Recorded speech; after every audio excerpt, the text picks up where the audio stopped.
Salut, je suis Xavier Coiffard et je vous présente Génération Remote, un podcast qui explore une nouvelle façon de travailler. L'idée c'est de comprendre comment est-ce qu'on peut travailler autrement. Dans ce podcast on parle de télétravail, de digital nomade et de comment se créer son propre mode de vie dans un monde de plus en plus numérique. Je vous propose d'explorer ces différents univers sans filtre avec des personnes qui vivent au quotidien. Si ces sujets vous intéressent, abonnez-vous.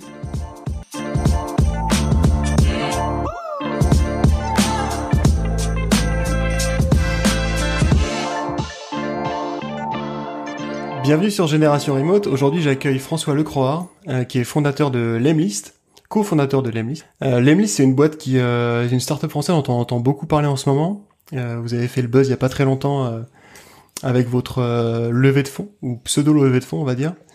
Pour en parler, non levée de fonds, voilà, c'est ça.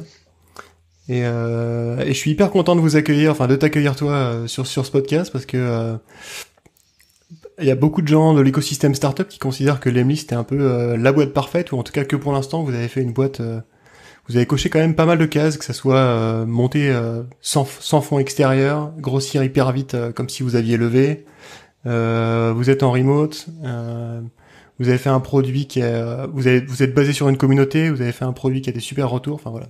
Donc très content de t'accueillir. Est-ce que tu peux te présenter rapidement? Est-ce que tu peux nous expliquer d'où tu viens? Comment est-ce que tu en es arrivé à Lemlist? Qu'est-ce que tu as fait avant? Avec plaisir. Donc moi c'est François Lecroard, donc je suis à Lille, dans le nord de la France. J'ai fait des études informatiques à la fac, et ensuite j'ai commencé à bosser 2 ans dans une boîte de diététique qui s'appelle Diète Avenue, et donc je travaillais dans la partie informatique pour faire le site internet. Donc c'était 2 ans super intéressants. C'était un projet en Perl, première fois que je faisais du Perl et tout.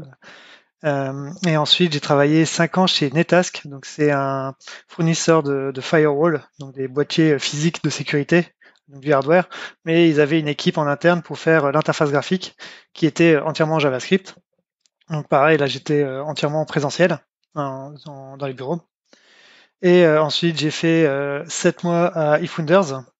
Donc c'est un incubateur de start-up dans Paris, mais ils incubent leurs propres idées, leurs propres projets, et c'est grâce à mon frère Vianney que j'ai rejoint cette eFounders. Donc j'ai rejoint Vianney chez eFounders pour 7 mois. Il avait besoin d'un tech pour travailler sur des projets en interne au sein d'eFounders. Ça m'a permis de commencer à faire du remote, parce que je travaillais 2 jours sur Paris et 3 jours depuis chez moi. Voir l'écosystème un peu des startups, tout ça, ça m'a bien branché. Avec Vianney, on s'est motivé et on a voulu créer notre premier projet qui était Lemtalk, Talkus à l'époque. Et dessus, on a bossé dessus pendant 2 ans. Ensuite, on stagnait un peu. On avait un petit MRR, mais c'était pas ça. Et on a eu la chance d'être à Station F, où on a rencontré plein de gens. On a pu c'est là qu'on a rencontré Guillaume Moubèche, Okay. donc notre CEO. Et c'est avec lui que est venue l'idée de créer Lemlist, donc une plateforme de prospection par email. Et c'est là qu'on a commencé à lancer la vague des Lem. On a après créé Lempod, qui est un outil qui permettait de auto-liker et commenter des posts LinkedIn, qu'on a revendu. Et on a renommé Talkus du coup en Lemtalk, qu'on a maintenant fermé parce que on n'avait plus de temps pour le maintenir et pour le garder à flot. Du coup, quand t'étais au tout début, quand t'étais à Station F, t'étais en présentiel ou tu faisais moitié-moitié? C'était comme avant, ça veut dire que je revenais 1 à 2 fois par mois sur Paris, et donc je venais un peu à Station F, et sinon tout le reste du temps j'étais chez moi dans mon petit appart. Ok, et donc les débuts de Lemlist, si j'ai bien compris, c'était Vianney et Guillaume qui étaient donc à Station F en présentiel tout le temps, et toi en remote, c'est ça? En fait, même Vianney était pas tout le temps à Station F, comme lui il est dans la banlieue de Paris, à Saclay, qui en a pour 1h30, il met autant de temps que moi pour aller à Station F. Au final, il y allait Okay. de temps en temps, mais il y allait pas non plus trop souvent, quoi. C'est quand même beaucoup plus pratique de pouvoir travailler de chez soi, de pas se taper 3 heures de transport dans la journée. Donc vous avez commencé Lemlist, enfin à l'époque, le début de Lemlist a toujours été Vianney chez lui, toi chez toi à Lille, et Guillaume à Station F du coup. Donc vous avez commencé en remote tout de suite, quoi. Ouais. Okay. Ouais, c'est ça. Comme Guillaume, lui, était sur Paris, c'était pratique pour lui de bosser directement à Station F. Ça lui permettait d'avoir quand même un cadre de travail assez pratique, assez confortable. Et des contacts aussi, j'imagine, vu que c'est le CEO, il doit avoir... Oui, beaucoup de contacts. Bah, lui, il aime beaucoup le relationnel, il adore voir les gens, discuter, garder contact, échanger les idées, tout ça. Alors que moi et Vianney, on est plutôt casanier, on aime bien rester chez nous. Si on a besoin de discuter, on se fait un call à deux et voilà. Ok. Et, euh, et vous avez choisi les remotes parce que juste contraintes géographiques ou est-ce que vous aviez déjà expérimenté ça avant et vous avez envie de continuer? Enfin, est-ce que... Alors Vianney, lui, il avait déjà fait du remote avant, vu qu'il était indépendant aussi. Quand il était à iFounders, il était aussi en remote partiel. Donc il allait de temps en temps sur Paris et sinon il bossait le reste du temps chez lui. Ok. Et c'est quand même, c'est aussi une volonté, c'est parce que nous on aime bien travailler de chez nous, on a un cadre qui nous plaît, on arrive à rester concentré, on sait on est plus focus. Ok. En fait, c'est relativement classique, je pense, quand tu démarres une boîte, surtout avec des gens sur différentes villes ou à différents endroits, de commencer avec du pseudo-remote. Ce qui est intéressant, par contre, c'est que du coup, vous avez grossi depuis. Donc, vous avez commencé à 3, mais là, vous êtes plus du tout que 3. Et du coup, vous avez quand même choisi de garder du remote ou de continuer, parce que vous auriez très bien pu prendre un bureau à Paris, à Station F ou ailleurs, et puis dire, voilà, ça c'est maintenant nos bureaux. Les fondateurs sont en remote parce que ils sont géographiquement pas forcément là. Mais nos employés, il faut qu'ils soient sur place. Mais c'est pas ce que vous avez choisi, quoi. Alors à la base, moi et Vianney, nous on est vraiment très pro remote, on trouve ça vraiment très pratique et ça, pour nous c'est que des avantages. Guillaume, lui, il aime bien avoir des gens avec lui. Et donc, on savait déjà quand on s'est associé que à terme, on allait avoir des bureaux, mais que ce sera plus pour les équipes qui seront gérées par Guillaume et que nous, on va rester plus remote et nos équipes, quand on grossira, sera remote. Et Ok. après, ça s'est fait aussi au fil de l'eau, c'est-à-dire que notre premier employé, c'est une personne qui est en Serbie. Et en fait, c'est parce que il nous a tanné pour qu'on bosse avec lui, donc on se dit bon bah vas-y, on va essayer à lui donner quelques missions. Il était freelance et au final, ça se passait bien, il faisait du bon travail. Guillaume était content de ce qu'il faisait, ça lui permettait d'avoir du focus sur d'autres missions. Et donc on a commencé à bosser de plus en plus avec lui. Au final, il est resté en freelance parce que c'est compliqué d'embaucher quelqu'un à l'étranger, mais pour nous, il fait partie de la boîte et c'était comme un salarié, quoi. Et au final, euh, il est remote parce que il est en Serbie, donc c'est compliqué. On n'allait pas le faire venir sur Paris en physique en permanence. Ouais, du coup, c'est intéressant parce que vous avez un modèle un peu hybride. En fait, il y a une partie de la boîte qui est, si je comprends bien, sur Paris en présentiel, dans Mhm. des bureaux tout à fait classiques. Et l'autre partie de la boîte, qui est en gros la tech, si j'ai bien compris, t'as en gros sales marketing qui est en présentiel à Paris, et la tech qui est en remote. Parce que vous êtes combien maintenant au niveau tech? On est un peu plus d'une trentaine en tout. Et en fait, on est Ouais. beaucoup plus que ça en remote au final. Parce que avec la première, donc Vouk, notre premier salarié, non, c'est notre deuxième. Il y a eu Ena avant, qui était une personne de support. Et c'est nos deux premiers salariés. Et au final, comme ils nous ont trouvé d'autres contacts. Au final, on a quand même pas mal de gens dans les pays de l'Est qui travaillent pour nous et qui sont pas des commerciaux, qui sont pas des développeurs. Donc, on a des commerciaux et des personnes du marketing qui sont en remote, Ah, ok. que ce soit en Ukraine, à Chypre, en Serbie. Ok, donc vous avez un modèle hybride, mais c'est pas forcément hyper cloisonné tech pas tech, quoi. C'est Ok, ça, ouais. C'était plus à l'opportunité au final. d'accord, d'accord.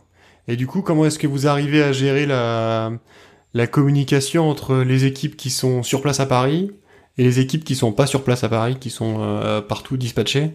Est-ce que ça pose des problèmes ou pas? Alors globalement, pour la communication, c'est Slack, donc pour tout ce qui est discussion courante. Et après, on est beaucoup sur Notion pour tout ce qui est documentation, les process, les infos à échanger, des choses comme ça, beaucoup. Et est-ce qu'il y a de la perte d'information? Parce que moi, je sais que j'ai bossé dans des boîtes qui étaient comme ça, c'est-à-dire, on va dire hybride. La moitié, moi, c'était vraiment tech. Donc la tech qui était en remote. sur 2 fuseaux horaires en plus. Donc la tech en remote en Europe et puis le reste, donc le business on va dire aux US, dans des bureaux. Et donc j'ai fait plusieurs fois des modèles comme ça et en fait j'avais l'impression qu'il y avait qu'il y avait des pertes d'informations que nous, en tant que techos, on n'avait pas forcément toutes les infos. Et est-ce que c'est des choses que tu rencontres aussi avec l'Emlist ou alors comment est-ce que tu fais pour réussir à choper les informations que les gens enfin voilà, est-ce que les gens à Paris entre eux ne s'échangent pas des trucs sans que toi tu sois au courant? Comment est-ce que tu fais pour Alors ça c'est possible, mais le problème c'est que comme je suis jamais à Paris, c'est compliqué de le savoir. Euh, mais on essaye de pousser beaucoup euh, à, à tous les gens à communiquer déjà via Slack et s'ils ont des choses inter-équipe, des sujets, de remonter à leurs responsables pour que ça échange via les responsables pour aussi éviter. Ça, c'est des choses qu'on est en train de mettre en place parce que là, l'équipe a beaucoup grossi ces derniers mois et on est en train d'essayer d'améliorer certaines choses parce que typiquement la communication, qui fait quoi? Est-ce que typiquement si quelqu'un a besoin d'un nouveau de faire des achats ou des choses comme ça, est-ce qu'on le laisse prendre le lead là-dessus ou est-ce qu'on préfère que ce soit le responsable qui le fait parce que lui il sait comment bien faire les factures et compagnie pour qu'il n'y ait pas des problèmes après de comptabilité. Donc tout ça c'est des choses qu'on est en train de mettre en place, donc c'est plus la communication on va dire un peu administratif. Après pour tout ce qui est chit-chat, c'est plus compliqué. C'est vrai qu'il y a une séparation un peu entre tous ceux qui sont à Paris, ceux qui sont en remote, mais on essaie de faire des petits jeux, des choses comme ça pour essayer de forcer un peu les gens à communiquer entre eux, pour avoir créé un peu de cohésion. Et puis on organise des team building. Donc là, avec le Covid, c'est un peu compliqué, mais on en a fait un en octobre, je crois octobre-novembre dernier. On est parti une semaine à Bodrum où on était tous à bosser ensemble, on a essayé de faire des activités, des jeux, des choses comme ça, et ça a permis aussi de pas mal casser les a priori que certains pouvaient avoir sur d'autres, et ça a permis de souder un peu toutes les équipes et de pouvoir se voir en vrai aussi, quoi. ouais. Ça permet de créer du En lien. fait, je parlais pas de gens qui essaient de faire une mutinerie dans leur coin ou tu vois qui essaient de cacher des trucs, Mhm. mais mais en fait, c'est parce que j'ai l'impression que quand tu bosses dans un bureau, en fait, assez naturellement, il y a des choses qui se disent autour d'un café, tu vois, typiquement.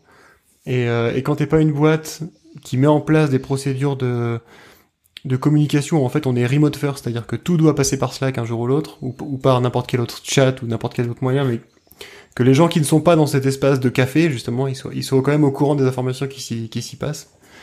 Et c'est pour ça que je te posais la question, parce que tu vois, il D'accord. y a toujours un peu, enfin, je trouve que c'est dur d'arriver à Ouais, faire passer les infos, quoi. ouais, je suis d'accord. Je pense que pour ça, c'est compliqué parce qu'on peut pas forcer les gens à remettre toutes les discussions qu'ils peuvent avoir au coin de café parce que c'est souvent des discussions un peu pour euh, pour reprendre sur un point qui sait que l'autre personne est au courant ou des choses comme ça. Et, mais pour l'instant, on n'a jamais eu de problème à cause de ça. Ok. Donc peut-être que pour l'instant, on n'a pas, mais c'est compliqué. Je vois tout à fait hein, les petites conversations qu'on peut avoir au café. Ce qu'on essaie de faire là, c'est qu'on a créé l'Inverse, qui est un monde virtuel et qui permet de se voir en virtuel, mais dans des bureaux dans lesquels on peut se déplacer. Donc on a un avatar qui se déplace. Et pour l'instant, il n'y a que l'équipe tech qui l'utilise, mais ça permet de faciliter un peu la conversation. Tu peux facilement aller voir quelqu'un, tu peux faire une petite pause café comme ça, et ça permet de revoir ces discussions-là un peu informelles. Mais dans tous les cas, je vois pas comment on peut forcer les gens parce que même dans des bureaux, ces conversations-là, si t'y es pas, t'auras pas l'information. Ouais. Donc au final, la communication, elle sera quand même, elle sera Ouais, manquante, c'est quoi. vrai. C'est vrai. Tu m'as fait une démo la dernière fois qu'on s'est vu sur l'inverse. C'est vraiment super intéressant. Et effectivement, je pense que ça ramène un peu de lien et puis ça ramène la Mm. possibilité de juste aller voir quelqu'un. Et en fait, dès qu'on s'approche de quelqu'un, hop, ça ouvre un chat vidéo et du coup, ça ramène un peu le côté conversation informelle autour d'un café. C'est vachement intéressant, je trouve. C'est ça, ça permet d'aller toquer à la porte d'un collègue sans trop le déranger. Et s'il veut pas être dérangé, de toute façon, il y a des endroits où on sait que si la personne est là, si elle est dans un phone booth ou quoi, c'est qu'il faut pas l'embêter. Et sinon, si elle est juste à son poste de travail, on sait qu'on peut aller le voir, faire un petit coucou. On a la caméra, on sait s'il est parti peut-être aux toilettes vite fait sans avoir déplacé son avatar et pouvoir avoir une petite discussion comme ça, quoi. Ouais, c'est super. Et sinon, on peut se mettre sur le côté, et comme ça, on sait que s'il y a des gens sur le côté qui sont en train de discuter, on peut aller les voir pour dire, ah, tiens, vous parlez de quoi, savoir de quel sujet, tout ça. Et donc l'Emlist, donc à part les gens qui sont en présentiel, vous êtes en full remote, c'est-à-dire que vous voyez quelques fois par an quand il n'y a pas de Covid pour des opérations de team building, mais sinon vous voyez jamais en fait. Euh, alors pour l'instant, c'est comme ça. Mais on va mettre en place c'est encore en discussion entre fondateurs, donc pour l'instant il n'y a encore rien de fait, mais on aimerait pouvoir proposer aux employés de pouvoir venir de temps en temps remonter sur Paris, ceux qui le souhaitent, pour quelques jours, une semaine, pour pouvoir aller dans les bureaux de Paris, voir les gens, voir les équipes, en plus des team building, ça, pour justement réussir à nouer un peu plus de liens entre les différentes équipes et puis permettre aux personnes qui sont en remote de pouvoir profiter des bureaux qui sont à Paris. Ok, ok. Et alors du coup, est-ce que les gens qui sont en remote, ils travaillent de chez eux tous, ou est-ce que ils ont en ce moment c'est un peu compliqué, mais est-ce qu'ils travaillent depuis des espaces de coworking, ou est-ce qu'ils se mettent enfin tu vois, je sais pas.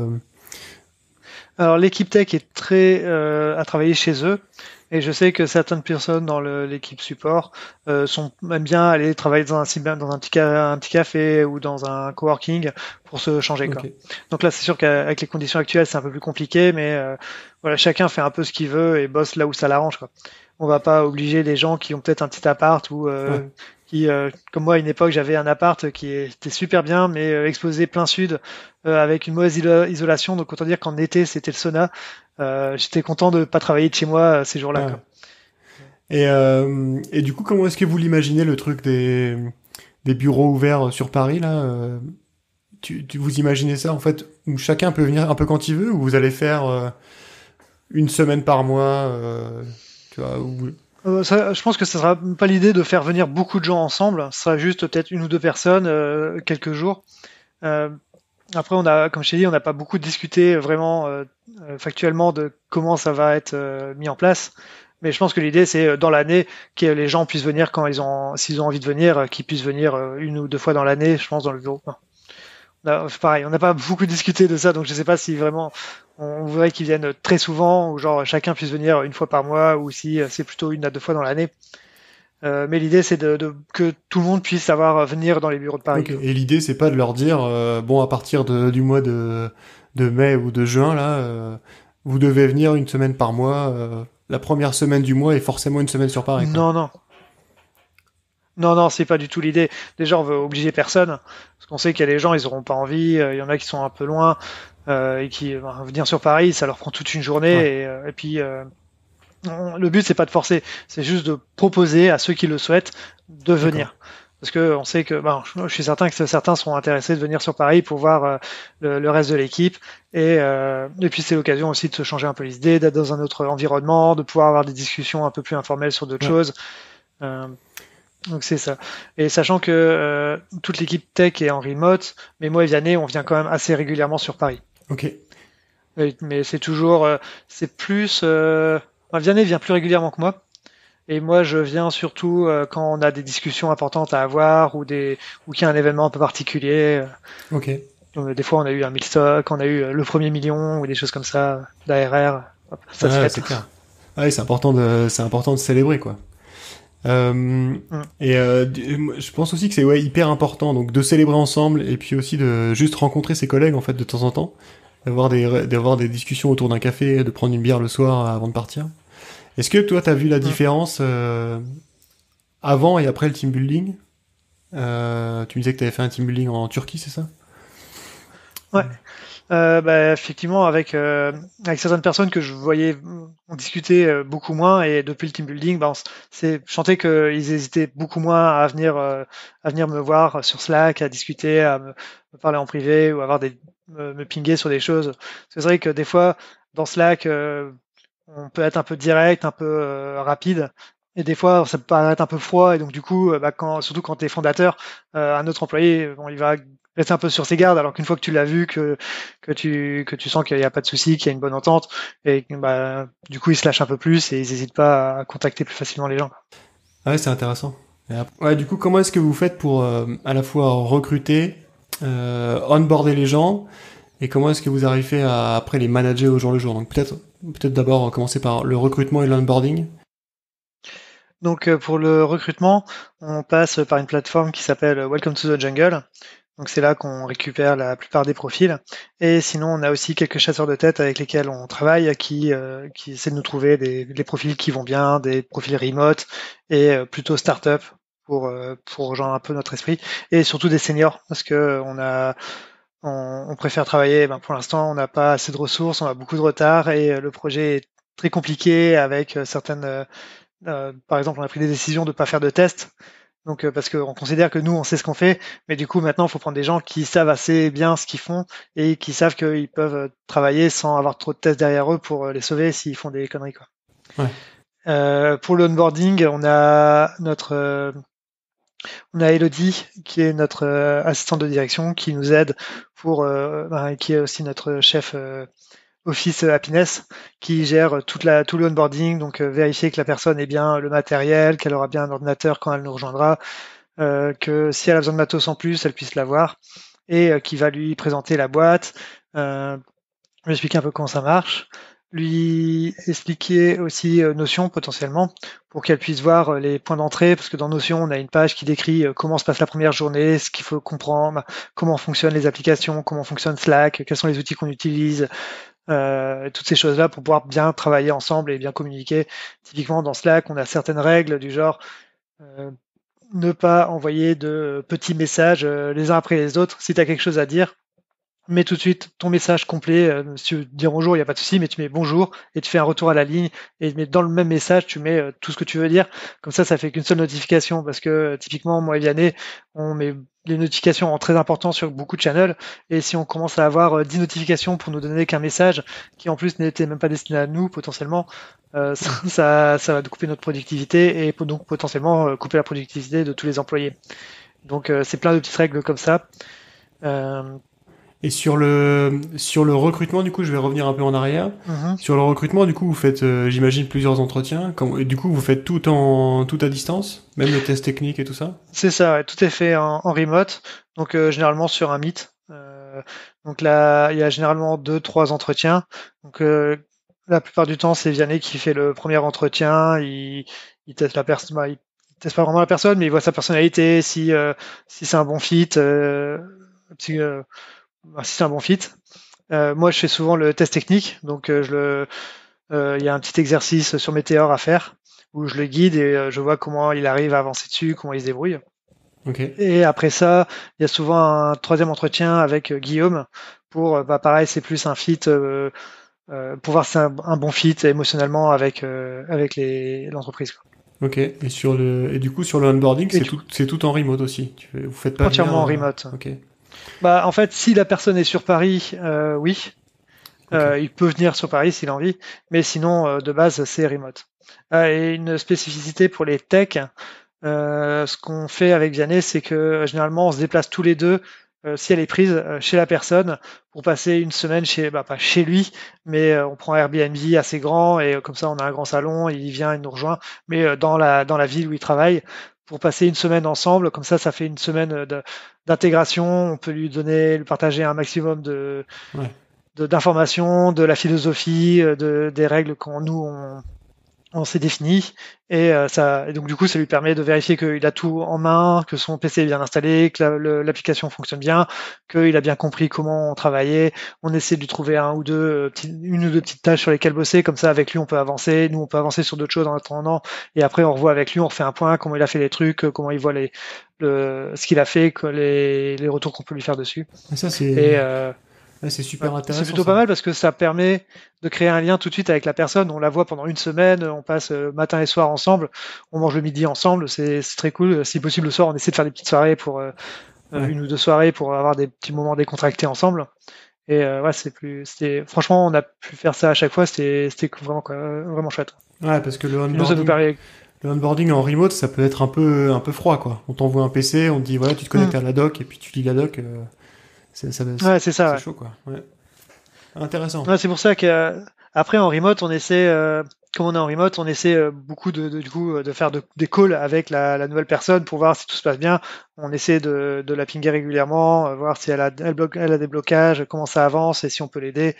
Et maintenant, c'est un peu le travail qu'on fait Vianney et moi, c'est que on développe quasiment plus, mais on passe beaucoup de temps soit avec les équipes, soit les nouveaux pour les débloquer, pour leur donner des conseils sur des choses, sur l'architecture de, de, de choses, pour qu'ils comprennent comment ça a été fait et pourquoi c'est fait comme ça et quelles vont être les limites s'ils ont besoin de développer dessus, de faire des fixes. Et voilà. Et du coup, vous avez, parce que là, vous avez recruté beaucoup de personnes, vous avez amélioré le process au fur et à mesure, et là, maintenant, ça roule, ou il y a encore des choses qui coincent un peu? Il y a, donc c'est ça, au fur et à mesure que les gens sont arrivés, on a amélioré les process. Donc au début, on avait un process qui marchait très bien pour moi et Vianney. Euh, alors on a travaillé avec deux personnes à l'étranger qui parlaient anglais. Et comme en fait moi et Vianney, on a un très mauvais niveau d'anglais, on s'est rendu compte que ça allait pas du tout le faire. Donc on a arrêté assez vite avec eux. Et, euh, et, euh, et du coup, ça nous a déjà poussé un peu à essayer de mettre un certain process en plus sur notre premier système de to-do list. Et au fur et à mesure que l'équipe est arrivée, on a bien senti que notre petit système de to-do list était un peu trop limité et qu'il fallait commencer à architecturer ça. Donc, généralement, c'est aussi un peu comme ça qu'on fait dans le développement chez Lemlist. C'est on itère beaucoup. C'est on fait un truc efficace qui marche bien et au moment où il devient plus efficace, bah, on l'optimise, on le retravaille et on l'améliore. Donc là, typiquement, quand les gens sont venus, bah, on voyait bien qu'il y avait des blocages, que ça allait pas. On a passé une journée ensemble avec Zané, une ou deux journées, et on a retravaillé toute la to-do list pour refaire quelque chose de beaucoup plus carré et beaucoup plus utilisable pour toute l'équipe, pour qu'elle puisse savoir où elle en est, ce qu'elles ont à faire, sur quoi elles peuvent travailler, qui s'occupe de quoi, et voilà, avoir une meilleure vue d'ensemble, quoi. Ok, et du coup, passer cette période recrutement, onboarding et vraiment le début, après, comment est-ce que vous arrivez à manager les équipes? C'est juste avec la mise à jour de la to-do list et puis chacun a ses tâches et ça roule? Ou vous avez des... Ouais, en fait, on prend beaucoup de seniors exprès pour avoir des gens très autonomes. Et donc, si l'idée, c'est qu'elles puissent prendre les tâches et se débrouiller pour avancer dessus, soit voir après avec un autre collègue s'ils ont besoin de quelqu'un, mais être le plus autonome possible. Nous, on essaie d'avancer la roadmap pour raffiner un peu les tâches et les rendre plus compréhensibles et avoir aussi la vision un peu globale de l'application vers où on veut l'avancer. Et du coup, vous faites des points, vous avez genre des daily, un stand-up meeting tous les matins, par exemple, ou vous faites un truc toutes les semaines, ou même pas, en fait, ça roule au fur et à mesure des... Quand une tâche est finie, vous faites le Euh, point, ou... C'est ça, tout le monde roule. On est en développement continu, donc dès que quelqu'un travaille, alors, typiquement nous c'est un autre truc, c'est qu'on est no branch, donc il y a que master et tout le monde push dedans. Et on force les gens à faire des petits commits et des petites modifs et pusher au fur et à mesure. Et si essayer de travailler le plus possible avec des choses qui ont pas d'impact. Et généralement, ça pose rarement des problèmes. C'est rare qu'on a besoin de pusher un énorme truc monstrueux d'un coup qui risque de tout péter. C'est très mauvaise pratique. Vaut mieux mettre d'abord les petites briques au fur et à mesure, quitte à mettre d'abord des briques fonctionnelles qui sont indépendantes et qui ne seront pas appelées. Et une fois qu'on a besoin de brancher le tout, bah là, on branche le tout. Et s'il faut, on a un système de bêta feature où on peut dire que bah, la fonctionnalité sera active que pour telle ou telle équipe dans l'emlist Ok. pour que l'équipe client pour que on puisse tester la feature, donc la tester d'abord sur nous, et puis si elle marche bien, la tester à l'ouvrir à d'autres clients, et après l'ouvrir à tout le monde. Donc en fait, vous faites pas de Et, test, et vous faites pas non plus de pull request, quoi, donc ce qu'on appelle dans le milieu de la tech la pull non. request. Ok. Et du coup, est-ce que vous faites de la revue de code? Ou vous faites confiance au dev? Alors on fait de la revue de code, on demande à tout le monde, donc on a tous les commits dans Slack qui sont pushés, et on demande à toute l'équipe d'essayer de regarder au plus possible les commits des autres. Donc on s'est mis une petite règle d'essayer de garder 10 à 15 minutes tous les jours. Donc on l'a fixé à midi, mais chacun peut le déplacer comme il veut, s'il veut, mais on veut pousser l'équipe à toujours faire du review de code des autres, comme ça bah, ça leur permet de partager l'information, de voir ce que les autres ont fait, mais aussi ça permet bah, de débusquer des petites erreurs, des typos, des choses des choses qui peuvent arriver et donc les fixer au plus vite, quoi. Et Mais du coup, ils review après que ça soit poussé? ouais, mais en vrai c'est pas un problème parce que généralement c'est rare qu'ils committent des choses qui sont problématiques. S'ils committent quelque chose de problématique, ben, soit c'est vraiment problématique et on va le voir tout de suite. Donc on est alerté tout de suite, on fait le fixe et on le push dans les 10 minutes qui suivent, c'est fixé. Ouais. Et soit c'est pas problématique et donc bah, on s'en fiche, ça pourra attendre le déploiement du lendemain par exemple. Parce que typiquement on essaie de déployer au moins une fois tous les matins.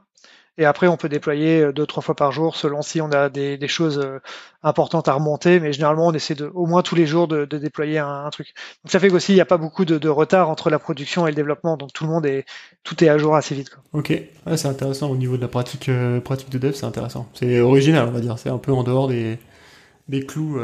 Ouais, c'est pour ça aussi que Vianney va lancer son vlog pour parler un peu de tout ça, des pratiques qu'on a qui sont assez atypiques et au final qui pour nous marchent très bien et qui posent pas de soucis, quoi.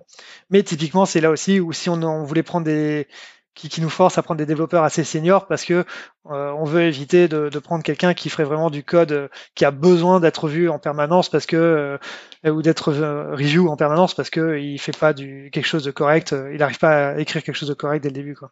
Donc en fait, il y a vraiment C'est- ce que moi j'entends là de ce que tu me racontes, c'est il y a une vraie histoire de confiance, quoi. Vous faites hyper confiance aux mecs. Enfin, en tout cas, Ouais. aux développeurs, il y a une vraie confiance entre... Parce que les gens, ils Mm. poussent tout de suite, donc ils changent l'application directement sans que personne n'ait quoi que ce soit à valider ou quoi que ce soit, ou rien, quoi. C'est juste, je pousse tout de suite, quoi. Bah, si ça build, c'est que pour nous, c'est que bah, même pas, parce que en vrai, le build, c'est du JavaScript, donc Donc ça build. c'est juste de la minification, mais c'est un build qui vérifie pas grand-chose. Mais généralement, oui, on fait confiance.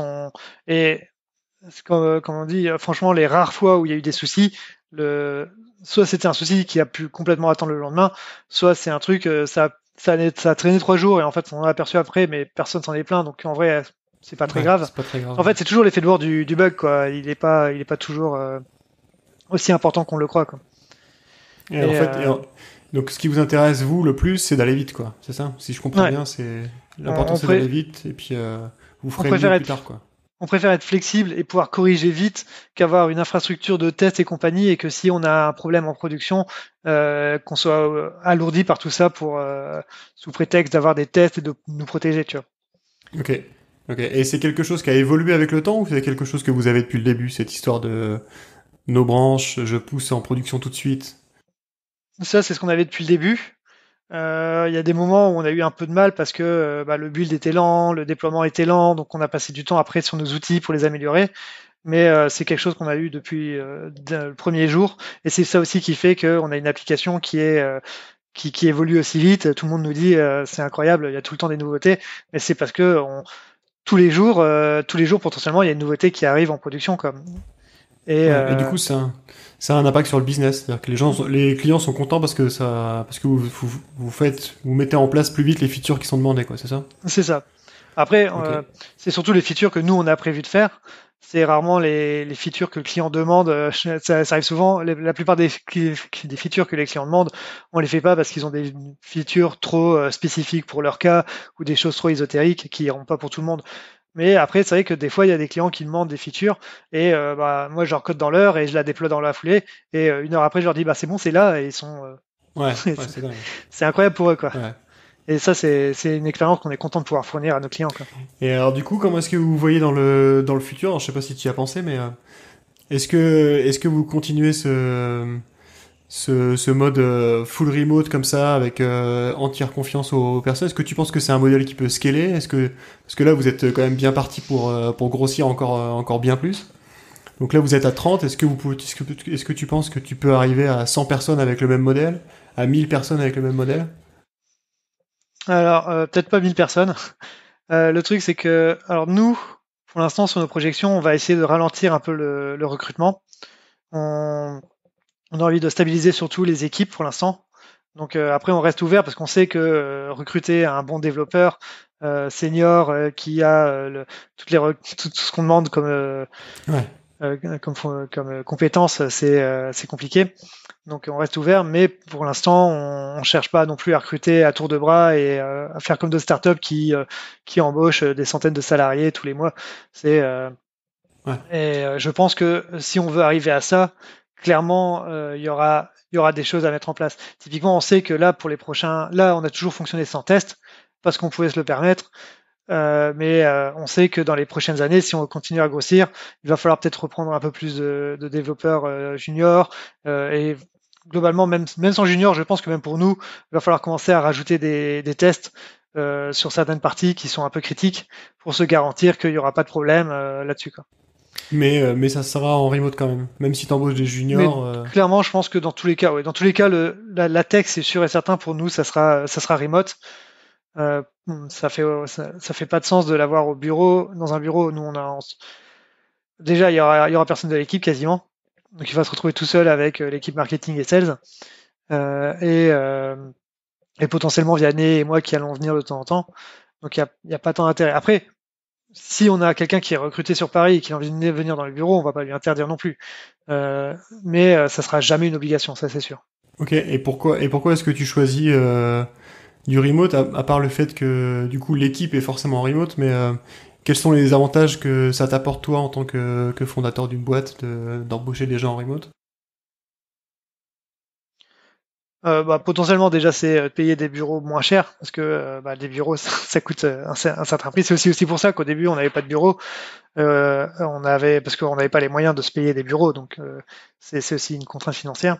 On voit pas pourquoi se forcer à rajouter des contraintes, de devoir avoir du personnel, des gens pour gérer des bureaux, Ouais. sur place, alors qu'ils pourraient être chez eux, avoir la flexibilité de pouvoir faire une pause, aller chez le dentiste facilement, sans devoir faire des allers-retours, parce qu'en fait ils ont dû venir au bureau avant, et puis après aller chez le dentiste chez eux, mais revenir au bureau et faire des allers-retours dans tous les sens comme ça, ou s'ils ont besoin d'être dépannés, s'ils ont une urgence à faire, de pas devoir perdre du temps dans des trajets inutiles, quoi. Et dans l'autre sens, les gens que tu as recrutés, donc en fait, ce que tu es en train de me dire, c'est que tu penses que c'est plus facile et que ça rend les gens plus heureux, en gros, que c'est plus simple de leur vie de tous les jours. Est-ce que les employés, euh, est-ce qu'ils ont les mêmes retours? Est-ce que tes employés ont le même retour? Est-ce que quand tu leur dis c'est du full remote, ils sont contents? Ou est-ce qu'il y en a qui disent que ça gêne un peu? Est-ce qu'il y a des gens qui... toi, quels sont les Bah, retours? le problème, c'est que dans l'entretien, nous, on leur dit tout de suite que c'est du full remote. Donc, on cible déjà des gens qui sont intéressés par faire uniquement du remote. Euh, Ouais, donc après, je pense que eux, s'ils ont choisi de faire du remote, c'est justement parce que ça les a arrangés, ça leur a évité de faire des déplacements inutiles, ou que c'est des gens qui sont un peu en banlieue, et donc ça lui évite de devoir aller dans le centre, en centre-ville, dans les bouchons tous les jours, des choses comme ça, quoi. ouais, ok.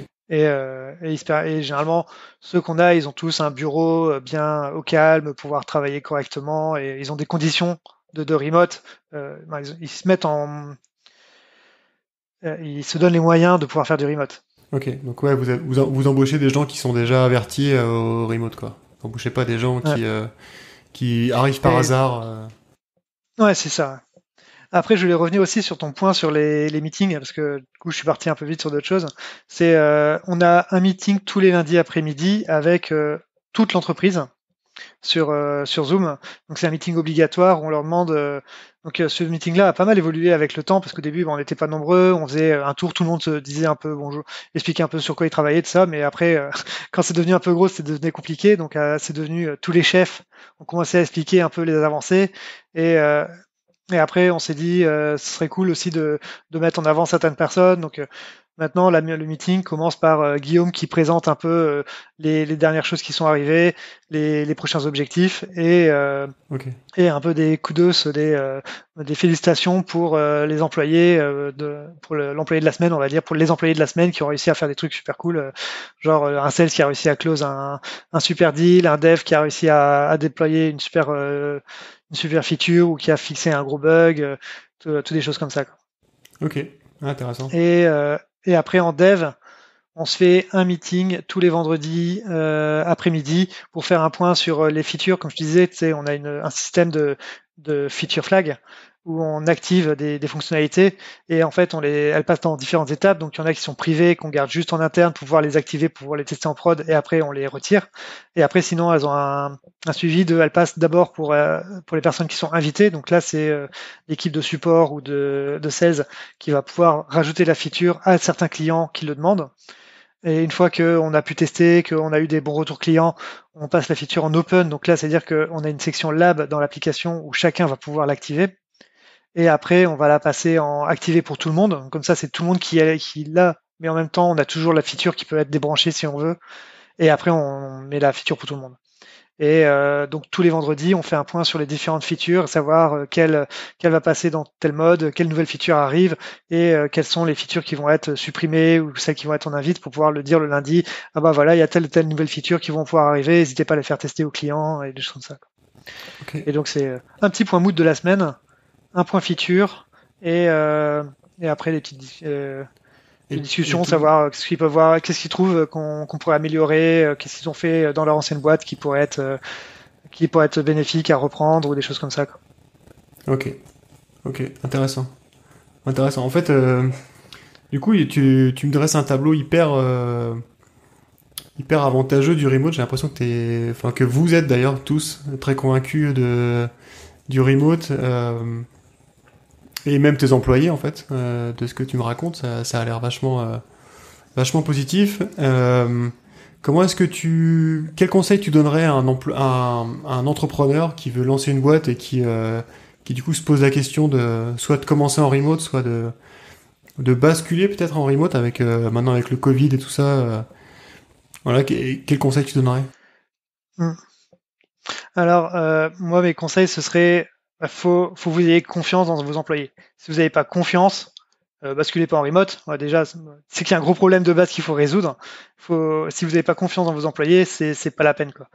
Je sais que dans une ancienne boîte où j'ai travaillé, on avait une seule personne qui était en remote parce que c'était un cas très particulier.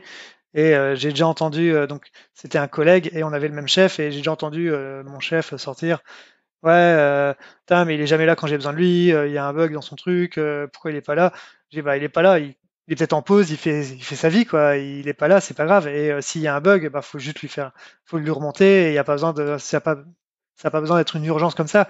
Et je trouvais ça un peu dommage, le manque de confiance qu'il avait en lui, de s'inquiéter comme ça, pourquoi il est pas là et des choses comme ça, quoi. Et c'est un peu dommage, quoi.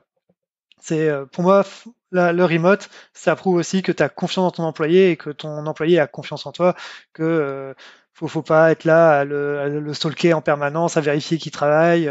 Si tu l'as embauché et qu'il a passé les entretiens, normalement c'est il a envie de bosser pour toi et que toi t'as envie qu'il travaille pour toi et que tu es prêt à lui faire confiance, quoi. Et du coup, comment est-ce que toi tu vérifies qu'il travaille? On le vérifie pas. Ah, c'est les fonctionnalités. Typiquement, on fait confiance. On va pas derrière le dos. On fait confiance. Après, si on voit qu'il n'a pas fait beaucoup de fonctionnalités, bah, on essaie de voir qu'est-ce qui se passait. Mais généralement, bah, il est bloqué sur certains trucs. Il y a des choses qui ont pris plus de temps que prévu. Il y a des problèmes qui ont surgi entre deux. Ou après, bah, des fois dans la vie, on peut être un peu moins productif. Donc, il n'y a pas toujours besoin de raison. Tu vois, ça arrive à tout le monde d'avoir un coup de mou, d'avoir des mauvaises nouvelles personnelles aussi, qui font que bah, on est moins productif, d'avoir une mauvaise semaine. Moi, ça m'arrive d'avoir une semaine où quasiment 3 heures d'affilée, j'ai pas réussi, j'ai avoir des insomnies un peu et j'ai mal dormir. Bah ouais, je vais être moins productif Ouais. et ben c'est tout. Faut l'accepter et faut essayer de se remettre en condition pour avancer et voilà, quoi. Et après, un conseil, c'est la communication, mettre en place des outils pour communiquer. Moi, j'ai vraiment vu une grosse différence avec l'inverse quand on l'a introduit. C'est avec l'Equitech, on discutait un peu de temps en temps comme ça, mais une fois qu'on a mis l'inverse, qu'on a essayé, Ouais. qu'on l'a essayé un peu, on a vu tout de suite que ça a libéré vraiment la communication où on pouvait se pinguer et on parlait beaucoup plus avec les autres salariés. Alors qu'avant, on utilisait déjà d'autres outils comme Screenero ou Screen ou Tandem, qui sont des outils qui permettent de facilement contacter n'importe qui de l'équipe et de faire un partage d'écran facilement, tout ça. Mais malgré ça, je trouvais qu'une fois qu'on était dans l'inverse, ça a débloqué un petit truc qui fait que la communication passait beaucoup mieux, quoi. Ouais, je suis d'accord avec toi, moi, pour avoir vécu aussi en remote, sur pas mal d'entreprises différentes, la communication c'est hyper important, et en fait, c'est aussi hyper important parce que donc tu perds l'information, et puis aussi parce que il y a un moment où le salarié ou le travailleur, on va dire, il peut se sentir un peu seul. Enfin, tu vois, c'est un peu compliqué des fois. Hum, Et donc, effectivement, moi, j'ai passé un peu de temps dans des boîtes où les seuls modes de communication, c'était des calls audio, donc pas de vidéo, et juste du Slack et un peu d'audio de temps en temps. et c'était assez compliqué. Je trouvais qu'on perdait beaucoup d'informations et on n'avait plus du tout cette espèce de proximité avec les collègues, quoi.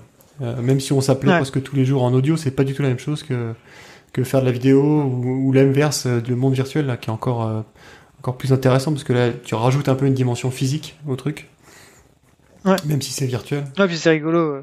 C'est rigolo de voir aussi les collègues qui sont entre eux, qui discutent. Ok, ils sont en train de bosser à deux sur, c'est sûrement sur ça, ou toujours intéressant de voir que ils sont pas tous devant leur bureau dans leur coin, tu vois. Ils créent des interactions aussi entre eux, quoi. Et donc, les conseils pour un nouveau, c'est faire confiance aux employés, sinon ça marche pas. Et la deuxième, c'est mettre en place des outils de communication pour communiquer le maximum, quoi. C'est ça? Ok. Ouais, c'est ça. Simplifier, avoir le moins de freins pour la communication, que les gens soient plus facilement accessibles, quoi. Ok. Et du coup, j'imagine que si tu devais remonter une boîte demain, tu remonterais une boîte full remote, la même chose, quoi. Sans hésiter. Ouais. Oui, c'est sûr. Alors c'est vrai que le remote, ça a des petits penchants, hein, comme on dit. C'est un des défauts, c'est qu'on se désocialise et c'est vrai qu'à un moment, j'avais pas des coups de blues, mais je me rappelais quand on était avec les collègues et qu'après on allait se boire une petite bière après le boulot, des choses comme ça que j'ai plus. Mais après, je me dis, c'est tout, c'est une autre façon de vivre. Et puis, c'est pas grave, le soir, j'appelle des potes et puis on va aller boire des bières aussi, quoi. Ouais, c'est ça. Ouais. Et puis là, on est en période de Covid, mais en dehors du période de Covid, tu peux aller bosser ailleurs, bosser dans la boîte d'autres gens, bosser en coworking, et puis. Ok. Ouais, c'est aussi ça que j'aime bien, c'est de pouvoir travailler où je veux. Typiquement, il y a un mois, je me suis fait une semaine à Rennes parce que je me suis dit, ok, je peux pas voyager en dehors de la France, mais je peux quand même me faire un petit kiff, aller dans une autre ville que je connais pas, et rien que ça dépayse énormément et ça redonne une petite bouffée d'air frais, quoi. On a l'impression d'être en vacances, même si tu as passé la semaine à travailler, le juste de travailler dans un autre lieu et d'être dans une autre ville, ça, c'est vraiment kiffant, quoi. Ouais, carrément. Écoute, merci, ça m'a fait. C'est hyper intéressant, votre expérience, elle est hyper intéressante de voir comment vous avez monté la boîte et puis comment vous avez réussi à grossir.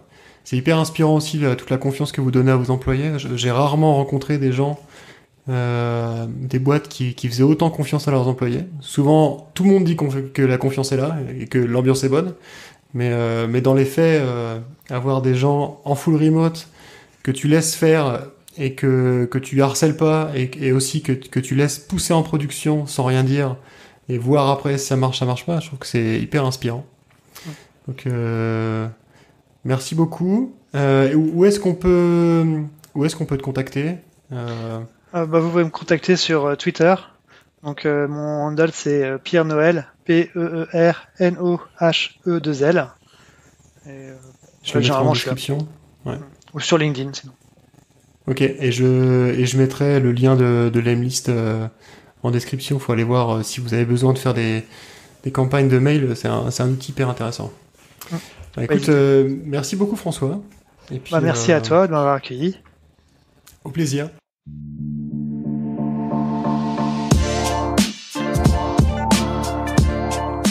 Merci d'avoir écouté Génération Remote. Si ce podcast vous a plu, n'oubliez pas de le partager autour de vous et de lui donner 5 étoiles sur iTunes, c'est la meilleure façon de m'aider. Si vous cherchez un emploi full remote, allez faire un tour sur remotefr.com. C'est un job board qui regroupe que des emplois tech 100% remote. On se retrouve dans 15 jours pour un nouvel épisode. D'ici là, portez-vous bien.